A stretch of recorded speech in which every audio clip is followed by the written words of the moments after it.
నమస్తులు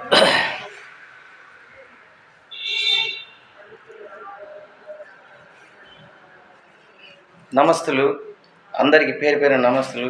జైచల్ నియోజకవర్గ నిజామాబాద్ నియోజకవర్గ ప్రజలందరికీ, మున్సిపాలకు, ప్రతి ఒక్క కార్పొరేటర్కి అందరికీ పేరు పేరున నా యొక్క 10,000 నమస్కారాలు. భూక్యానందు విఆర్పి పార్టీ ఎంపీ అభ్యర్థి అధ్యక్షులు. ఇప్పుడు ఇది ప్రజలారా ఇప్పటికి కూడా మీరు ఆలోచించుకోండి. మనకి ఇప్పుడు వచ్చినాయి ఛాన్స్ ఏంటిది? మున్సిపల్ ఎలక్షన్లు వచ్చినాయి.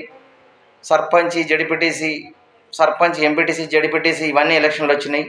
ఇప్పుడు మంచి ఛాన్స్ వచ్చింది. కొంచెం మీరు ఆలోచించుకోండి. ఆలోచించుకొని మన భవిష్యత్తు మార్చుకుందాం. ఇకనైనా మరి మార్చుకుందాం. మీరు రాండి, కొంచెం జాయిన్ కాండి, మన పార్టీలకు జాయిన్ అయ్యి మీకు ఏం కావాలని అడగండి. ఖచ్చితంగా మేము ఇచ్చి తీరుతాం. ఖచ్చితంగా చేసుకుందాం. మనమే చేసుకుందాం. మేము ఇచ్చుడు అవసరం లేదు.